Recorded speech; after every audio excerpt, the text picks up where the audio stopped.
ಜನಾರ್ದನ ರೆಡ್ಡಿ ಮತ್ತು ಶ್ರೀರಾಮುಲು ಒಂದು ಕಾಲದ ಗೆಳೆಯರು, ಜೀವಕ್ಕೆ ಜೀವ ಅಂತಿದ್ದ ಸ್ನೇಹಿತರು, ಒಬ್ಬರನ್ನೊಬ್ಬರು ಬಿಟ್ಟು ಇರದಂತ ಒಡನಾಟವಿತ್ತು.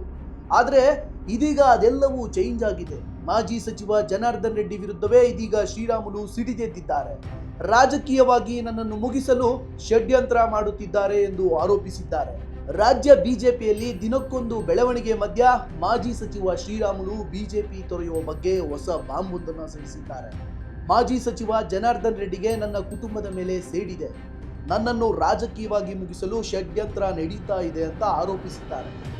ನಿನ್ನೆಯ ಕೋರ್ ಕಮಿಟಿ ಸಭೆಯಲ್ಲಿ ಸಂಡೂರು ಬೈ ಎಲೆಕ್ಷನ್ ವಿಚಾರವಾಗಿ ಕೆಲಸ ಮಾಡಿಲ್ಲ ಎಂದು ಉಸ್ತುವಾರಿ ರಾಧಾ ಮೋಹನ್ ದಾಸ್ ಮಾತನಾಡಿದ್ದಾರೆ. ಈ ರೀತಿಯೆಲ್ಲ ಹೇಳಿಕೆ ಕೊಟ್ಟಿರೋದೇ ಜನಾರ್ದನ್ ರೆಡ್ಡಿ ಎಂದು ಕಿಡಿಕಾರಿದ್ದಾರೆ. ಹೌದು, ಕರ್ನಾಟಕದ ಕಮಲದ ಮನೆ ಕೊತ ಕೊತ ಅಂತ ಕುದೀತಾ ಇದೆ. ರಾಜ್ಯಾಧ್ಯಕ್ಷ ಪಟ್ಟಕ್ಕಾಗಿ ಪಕ್ಷದೊಳಗೆ ಜಿದ್ದಾಜಿದ್ದಿ ಏರ್ಪಟ್ಟಿದೆ. ಆದರೆ ಕೋರ್ ಕಮಿಟಿ ಸಭೆಯಲ್ಲಿ ಕರ್ನಾಟಕ ಬಿಜೆಪಿ ಉಸ್ತುವಾರಿ ರಾಧಾ ಮೋಹನ್ ದಾಸ್ ಅವರ ಮಾತಿಗೆ ಮಾಜಿ ಸಚಿವ ಶ್ರೀರಾಮುಲು ಅಸಮಾಧಾನ ವ್ಯಕ್ತಪಡಿಸಿದ್ದು, ಪಕ್ಷವನ್ನು ತೊರೆಯುವ ಬಗ್ಗೆ ಬೇಸರ ವ್ಯಕ್ತಪಡಿಸಿದ್ದಾರೆ.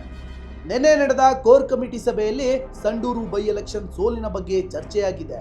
ಈ ವೇಳೆ ಚುನಾವಣೆಯಲ್ಲಿ ಶ್ರೀರಾಮುಲು ಕೆಲಸ ಮಾಡಿಲ್ಲ ಎಂದು ಉಸ್ತುವಾರಿ ರಾಧಾ ಮೋಹನ್ ದಾಸ್ ಅಗರ್ವಾಲ್ ಆರೋಪ ಮಾಡಿದ್ದಾರೆ.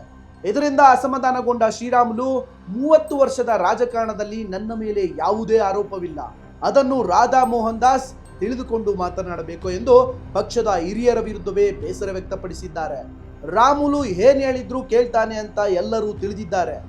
ಸಂಡೂರು ಎಲೆಕ್ಷನ್ ಕುರಿತಾದಂತಹ ವರದಿಗೂ ಮುನ್ನವೇ ಅದೇಗೆ ಅವರಿಗೆ ನನ್ನ ಬಗ್ಗೆ ಗೊತ್ತಾಯಿತು, ನಾನು ಕೆಲಸ ಮಾಡಿಲ್ಲ ಅನ್ನೋದಕ್ಕೆ ಪ್ರೂಫ್ ಏನಾದರೂ ಇದೆಯಾ ಅಂತ ಪ್ರಶ್ನೆ ಮಾಡಿದ್ದಾರೆ.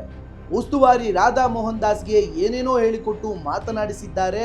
ನಾನು ಹೇಳಿದ್ದೇ ನಡೆಯಬೇಕು ಎಂದು ಜನಾರ್ದನ ರೆಡ್ಡಿ ಹೀಗೆಲ್ಲ ಮಾಡ್ತಾ ಇದ್ದಾರೆ ಅಂತ ಆರೋಪ ಮಾಡಿದ್ದಾರೆ. ನಿನ್ನೆ ಕೋರ್ ಕಮಿಟಿಯಲ್ಲಿ ನಡೆದ ಚರ್ಚೆ ನನಗೆ ಬೇಸರ ತರಿಸಿದೆ. ನಿಮಗೆ ಇಷ್ಟ ಇಲ್ಲ ಅಂತಾದರೆ ನಾನು ಪಕ್ಷ ಬಿಡುತ್ತೇನೆ. ನಾನು ಪಕ್ಷಕ್ಕೆ ನಿಷ್ಠೆಯಿಂದ ಇದ್ದೇನೆ. ಇಲ್ಲಿ ಸುಮ್ಮನಿದ್ದರೆ ಬೆಲೆಯೇ ಇಲ್ಲ. ಹೀಗಾಗಿ ಪಕ್ಷ ಬಿಡುವ ಬಗ್ಗೆಯೂ ಮಾತನಾಡಿದ್ದಾರೆ. ರಾಜ್ಯ ರಾಜಕೀಯದ ಬೆಳವಣಿಗೆ ಬಗ್ಗೆ ದೆಹಲಿ ನಾಯಕರ ಜೊತೆ ಮಾತನಾಡ್ತೇನೆ ಎಂದು ಶ್ರೀರಾಮುಲು ಹೇಳಿದ್ದಾರೆ. ಏನೇ ಇರಲಿ, ರಾಜ್ಯ ಬಿಜೆಪಿ ಉಸ್ತುವಾರಿ ವಿರುದ್ಧವೇ ಶ್ರೀರಾಮುಲು ಉರಿದು ಬಿದ್ದಿದ್ದಾರೆ.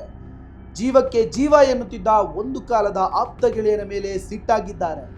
ನನ್ನ ಮುಗಿಸಲು ಷಡ್ಯಂತ್ರ ನಡೀತಾ ಇದೆ ಅಂತ ಹೇಳಿರೋದು ಮುಂದೆ ಎಲ್ಲಿಗೆ ಹೋಗಿ ತಲುಪುತ್ತೆ ಅಂತ ಕಾದು ನೋಡಬೇಕು. Sunil Kumar N, news desk.